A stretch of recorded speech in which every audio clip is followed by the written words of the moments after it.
Bem-vindos ao CNN Exclusivo Poderes. Conosco aqui o ministro da Economia, Paulo Guedes, a quem eu cumprimento e agradeço a participação, e a minha colega Renata Agostini. Obrigado também pela participação, Renata. Ministro, sabemos que o senhor não responde pelo Executivo, o senhor não é o chefe do Executivo. Porém, a sua participação aqui é nos fornecer a sua visão como braço importante do Executivo naquele que é o tema central da nossa entrevista. As pessoas no Brasil estão ansiosas e indignadas, nervosas, querendo ver um país realizar o seu potencial. Não querem mais um país do futuro. E quando elas enxergam, consideram o relacionamento entre os poderes, elas não veem aquilo que a Constituição achou que aconteceria. Um relacionamento harmônico e independente. O que está acontecendo? Nós estamos ainda numa transição incompleta, é um aprendizado. E eu acredito firmemente no que eu chamo de a dinâmica de uma sociedade aberta. Eu estou observando ao longo dessas últimas 2, 3 décadas um aperfeiçoamento institucional. Os poderes estavam inteiramente alinhados num regime politicamente fechado. Nós vimos um grito de independência do Legislativo, quando ele fez um impeachment à direita e depois um impeachment à esquerda. O Executivo tentou comprar influência parlamentar, despertou o Judiciário, que prendeu o político mais popular do Brasil e, ao mesmo tempo, o chefe, o presidente da Câmara de Deputados. O que mostra que há um aperfeiçoamento da instituição. O Brasil está virando um Estado de Direito. Agora, é natural que haja muita tensão entre os poderes e essas tensões acabam também se refletindo no dia a dia da mídia. E é o momento do Executivo, então, reacomodar esses poderes e ir para o confronto? Não, confronto não, porque já foi conversado. Veja como o Legislativo cerceou a sua liberdade de alocação de recursos através do orçamento. Mas aí é um caso típico da casa onde falta pão e ninguém tem razão.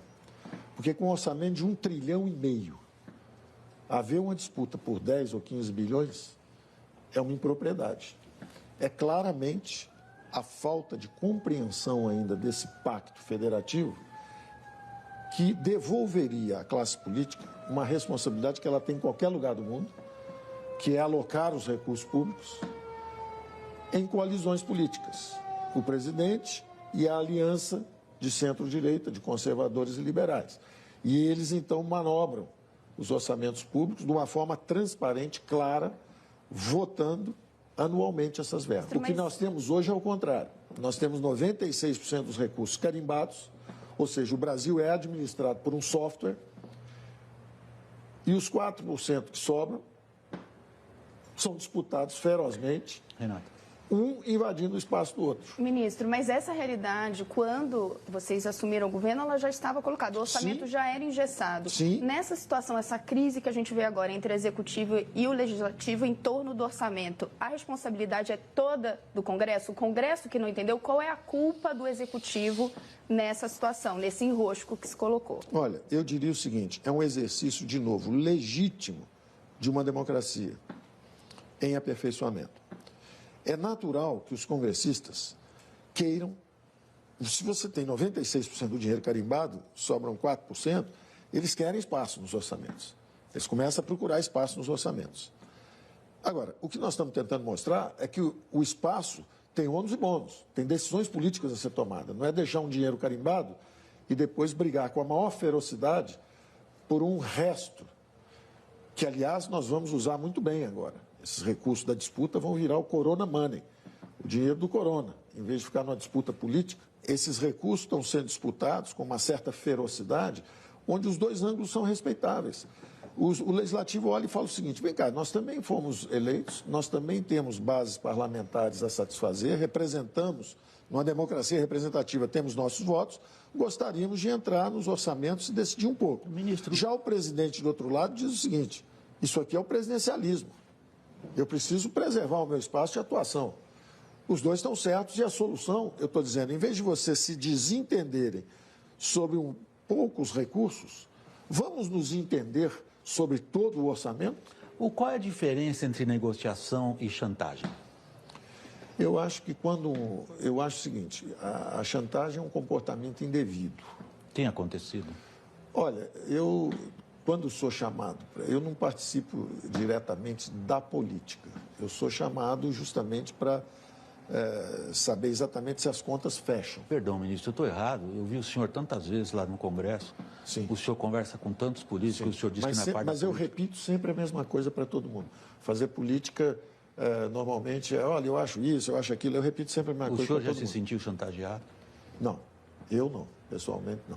Nenhum E o momento. senhor sabe de casos, porque quando o ministro general Augusto Heleno chama os parlamentares de chantagistas, ele está também colocando todos, né, nessa denominação. Ele está colocando a relação entre os poderes nisso. Exatamente. Eu acho que o general se expressou com infelicidade sobre um tema onde, do ponto de vista de conteúdo, ele tinha o seu ângulo defensável.